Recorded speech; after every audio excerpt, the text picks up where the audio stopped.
Let's talk about 1937. This was the year the world really tipped over the edge. You know that fragile peace that came after the Great War? Well, this is the year it finally shattered. And the choices that were made, and the ones that weren't, set the stage for a second, even more catastrophic global war.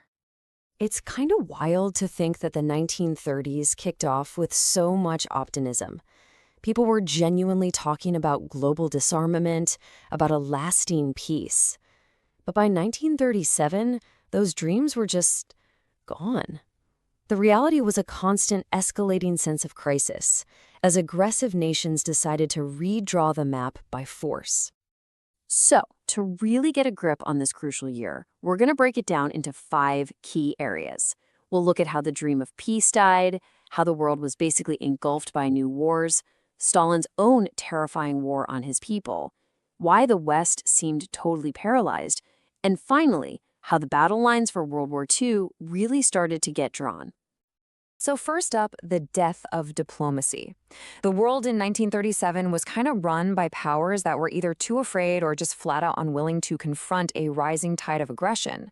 And when there's a power vacuum like that, something new, and in this case, something dangerous, is going to rush in to fill it.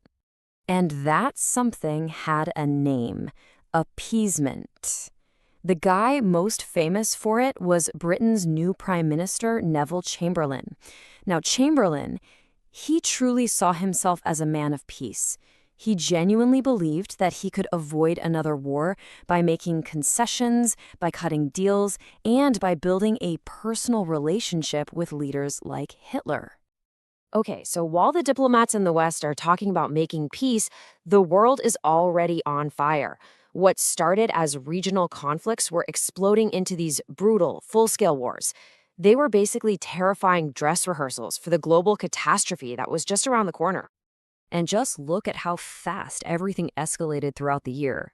It's just relentless. The violence starts to ramp up in Spain in the spring, and then, bam! By July, a massive full-scale war ignites in Asia. The pace was just terrifying. The world was catching fire. And one event in particular sent absolute shockwaves around the globe: the bombing of Guernica in Spain. You had German bombers, part of the Condor Legion, helping out nationalist forces by deliberately, systematically bombing a civilian town. It was a chilling preview of the future of war, a future where that line between a soldier and a civilian would be completely erased. So while everyone's eyes are on Spain, right? Halfway across the world, a seemingly small incident becomes the spark for something even bigger. On July 7th, a dispute over a Japanese soldier who went missing near Beijing just spirals completely out of control, and it becomes the trigger for the Second Sino-Japanese War. And Japan's army was, well, it was a modern, well-equipped juggernaut. After a brutal 3-month battle for Shanghai, they chased the Chinese army all the way to the capital, Nanking. What followed was 6 weeks of horror that is just unimaginable.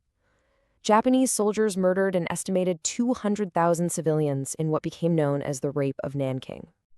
Now, while all these external wars were raging, another, maybe even more bizarre war was being waged inside the borders of the Soviet Union. Joseph Stalin, completely consumed by paranoia, turned his entire state security machine against his own people.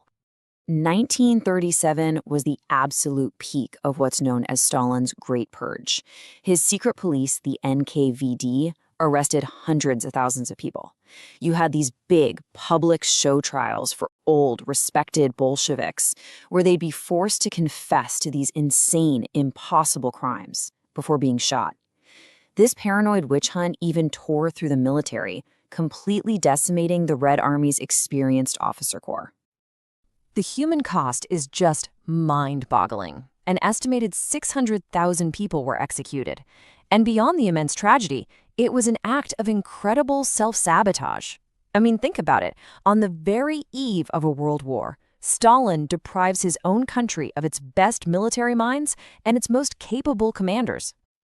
So, with all of this happening, bombs falling on civilians, a massive war in Asia, a superpower literally eating itself alive, you have to ask, What were the great democracies of the West doing about it? So, what was their big answer to what one leader at the time called a reign of terror and international lawlessness? The short answer? Pretty much nothing. They were paralyzed. You have to remember, the trauma of the First World War was still incredibly fresh, and the Great Depression had crippled everyone's economies. The public just had zero appetite for another conflict. So Britain doubled down on appeasement, France was a political mess, and the United States, it pulled even deeper into isolationism, determined to just ignore the world's problems. And that was the core problem. You had leaders like US President Franklin Roosevelt who could see the danger plain as day. He warned everyone that you can't just escape this kind of chaos by being neutral. But he was completely out of sync with the American public, who overwhelmingly wanted nothing to do with it. So, what's the result of this year of violence, paranoia, and paralysis? Well, the battle lines for the coming war started to get drawn. The two sides that would end up fighting World War II were finally beginning to take shape. In November, you see Italy formally team up with Germany and Japan in the Anti-Comintern Pact. That's really the foundation of the Axis powers. And in response, you see countermoves. The Soviets signed a pact with China to try and contain Japan. And even the super isolationist US found a little loophole, a cash-and-carry policy, to let Britain and France buy weapons. And behind the scenes, the West's inaction was seen as a giant green light. In a secret meeting that November, Hitler laid out his entire plan to his top military commanders. We're going to annex Austria and Czechoslovakia for living space. He knew it could start a major war, and he even set a target date for the military to be ready, 1943. Which leaves us with a final chilling question. By the end of 1937, with aggressors being rewarded for their actions, with atrocities becoming normalized, and with the world hardening into two opposing camps, was it already too late to turn back? Was the path to global war now set in stone?